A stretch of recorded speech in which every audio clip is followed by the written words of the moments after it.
इस देश की हवा में हम जी रहे हैं, इसकी माटी की खुशबू हम महसूस कर रहे हैं। मैं अति सम्मानित मंच को भी नमन करती हूँ। क्रांतिवीर की जो संकल्पना है उसको प्रदेश अध्यक्ष ब्रज प्रांत के डॉक्टर सुरेश बाबू मिश्रा जी ने यहाँ प्रस्तुत किया। इस संकल्पना के तहत हमने निश्चय किया था कि हम 4 मंडल, 3 खासतौर से और रामपुर को भी हम अलग से मानकर चले थे, आगरा, अलीगढ़, बरेली, इन 3 मंडल और चौथा रामपुर को हम लेकर चले थे मुरादाबाद मंडल के अंदर। ये 80 कार्यक्रम हम 105 दिन के इस यज्ञ में करेंगे। बहुत सफलता के साथ, अत्यंत हर्ष के साथ मैं इस मंच से ये स्वीकार कर रही हूं कि 105 दिन के इस यज्ञ में हमने पूरे कार्यक्रम आज को भी मिलाकर इस समापन समारोह को 105 कार्यक्रम किए।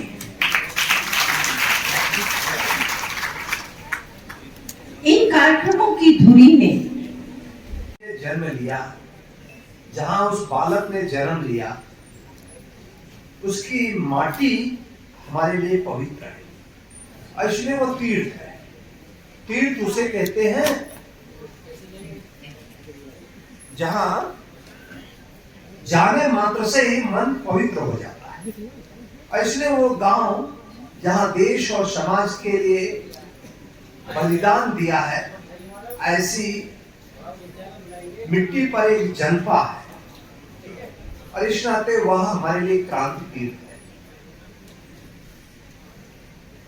अभी आपको बताया भी गया है कि इतिहास में आपके सामने क्या दर्शा गया है। मैं सहयोग से पूरे देश भर में इतिहास का ही काम कर रहा हूं। लगभग 400 की लगभग पुस्तकें हम लोगों की आ चुकी है और भारत का जो समग्र इतिहास विश्वविद्यालयों में लगभग आ रहा है और भी भविष्य में आएगा। उसके दृष्टिकोण से हम लोग काम कर रहे हैं। प्राचीन भारत में हमारी प्रौद्योगिकी क्या थी, हमारी विज्ञान क्या था, इस पर 4 पुस्तकें आ चुकी हैं। पूरा भारत का समग्र इतिहास है, उसको 14 वॉल्यूम में हम लोग ला चुके हैं।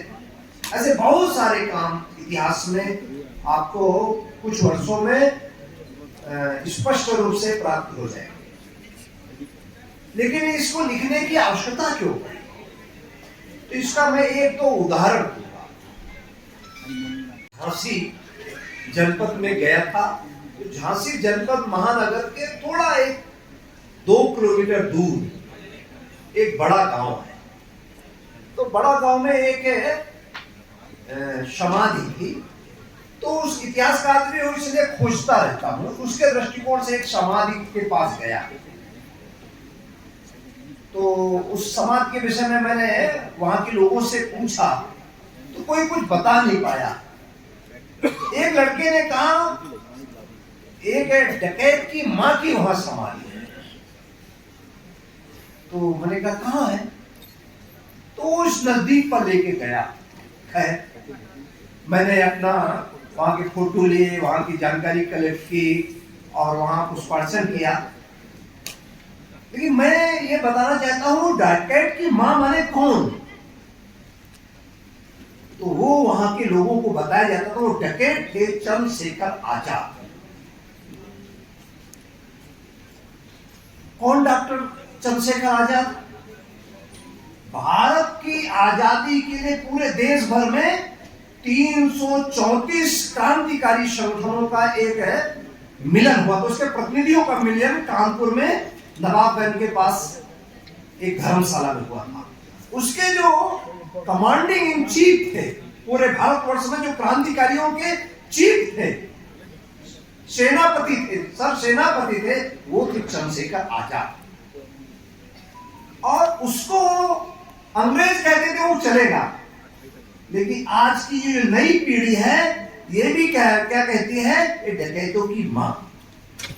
ये सुन करके मैं तो कांप गया, ये क्या पढ़ाया गया है, क्या बताया जा रहा है। चंद्रशेखर आजाद की मां कौन थी?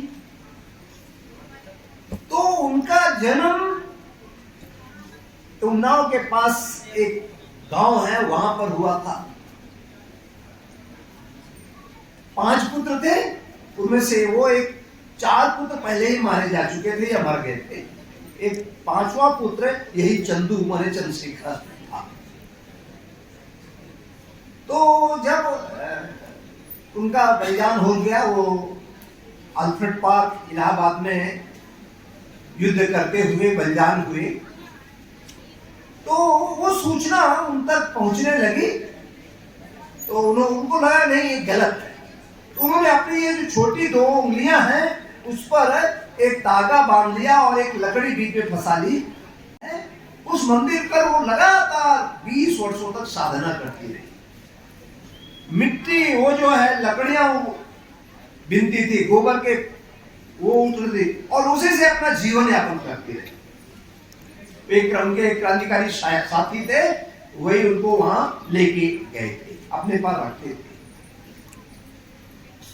जिसने देश और समाज के लिए बलिदान कर दिया है, उसके प्रति समाज में नई पीढ़ी में बताया क्यों नहीं है?